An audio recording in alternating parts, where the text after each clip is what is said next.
మరి యుద్ధం చేద్దామా, పోరాడదామా?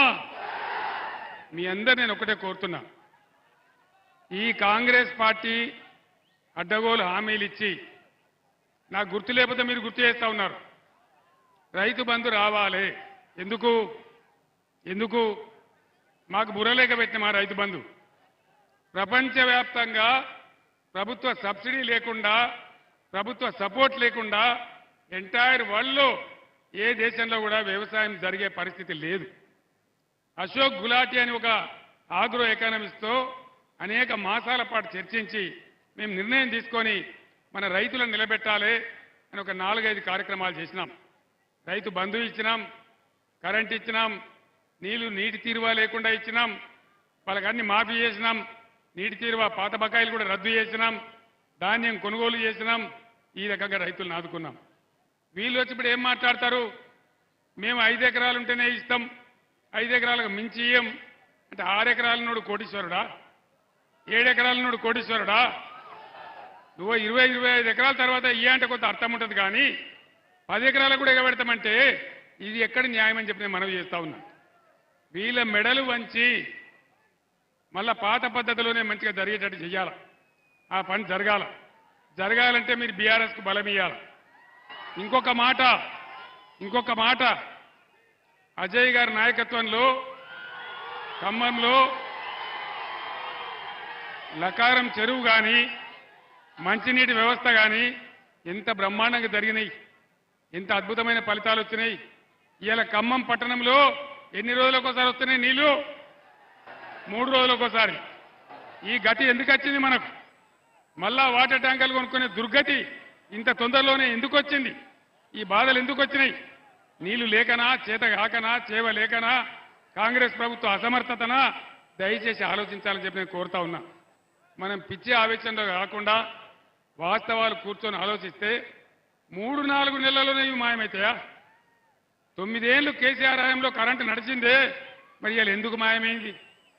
ఇదే జిల్లాలో వ్యవసాయ మంత్రి, పక్క నల్గొండ జిల్లాలో నీటి శాఖ మంత్రి, ఇద్దరు మంత్రులు ఉండగా కూడా కాలువలో నీళ్ళు ఎందుకు రాలే? పాలేరు దగ్గర మేమే బద్దలు కొడతాం తూములని రైతులు ఎందుకు పోయి దండయాత్ర చేసిండ్రు? అటువంటి పరిస్థితులు ఎందుకు వచ్చినాయి? ఇవన్నీ కూడా మీరు దయచేసి ముఖ్యంగా యువకులు మీరు చర్చించాలని చెప్పి నేను కోరుతా ఉన్నా. ఈ దేశం మీది, ఈ రాష్ట్రం మీది, భవిష్యత్తు మీది. యువత ముఖ్యంగా ఒక ఒరవడిలో కొట్టుకొని పోకుండా మీరు ఆలోచన పరులు. ఖమ్మం చైతన్యవంతమైన జిల్లా, బ్రహ్మాండమైనటువంటి ఆలోచన ఉన్నటువంటి జిల్లా. కాబట్టి దయచేసి మీరందరూ ఆలోచన చేసి నామా నాగేశ్వరరావు గారిని గెలిపించాలి, బీఆర్ఎస్కు బలం ఇవ్వాలి. ఈ ప్రభుత్వం మెడలు వంచి మీ కోరికలన్నీ నెరవేర్చాలంటే బీఆర్ఎస్కు శక్తి కావాలా. ఆ శక్తి మీరే ఇవ్వాలా, మీ నుంచే రావాలా. మొన్నేదో జరిగింది అసెంబ్లీ ఎలక్షన్లో, జరిగింది అయిపోయింది. కానీ మళ్ళా విజృంభించుదాం, పోరాటం చేద్దాం, ముందుకు పోదాం, అన్ని కూడా కాపాడుకుందాం, అభివృద్ధి కార్యక్రమాలు చేద్దాం. గతంలో ఎవడు కూడా, ఏ ముఖ్యమంత్రి కూడా ఖమ్మానికి ఒక మెడికల్ కాలేజీ ఇయ్యలేదు. బీఆర్ఎస్ హయాంలో ఇటు ఖమ్మానికి అటు కొత్తగూడానికి 2 మెడికల్ కాలేజీలు తెచ్చుకున్నాం. కేంద్ర ప్రభుత్వం జిల్లాకు నవోదయ పాఠశాల ఇయ్యాల. కొత్తగా ఏర్పడ్డ కొత్తగూడానికి రావాలా? వచ్చిందా నవోదయ పాఠశాల? ఎందుకు రాలే? బీజేపీ ఎంపీలు ఏం చేసినారు? కేంద్ర మంత్రి ఏం చేసినాడు? ఏం చెప్పి లాభం లేదు. బీజేపీకి ఓట్లేస్తే గోదావరిలో వేసినట్టు, కాంగ్రెస్కు ఓట్లేస్తే ఏం జరిగిందో మీరు చూస్తూ ఉన్నారు.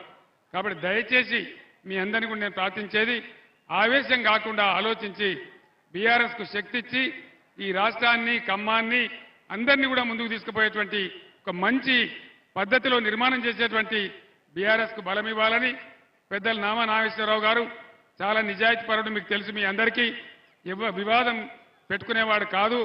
తను ఉన్న శక్తి మేరకు ప్రజలకు పనిచేసేవాడు. పెద్ద స్థాయికి పోయే అవకాశం ఆయనకే ఉంది. కాబట్టి దయచేసి నామా నాగేశ్వరరావు గారికి ఓటేసి వారిని గెలిపించాలని కోరుతూ, ఇంత పెద్ద ఎత్తున వచ్చినటువంటి యువ మిత్రులకు, ప్రజలకు మీ అందరికీ ధన్యవాదాలు తెలియజేస్తూ, జై తెలంగాణ, జై తెలంగాణ, కారు గుర్తుకే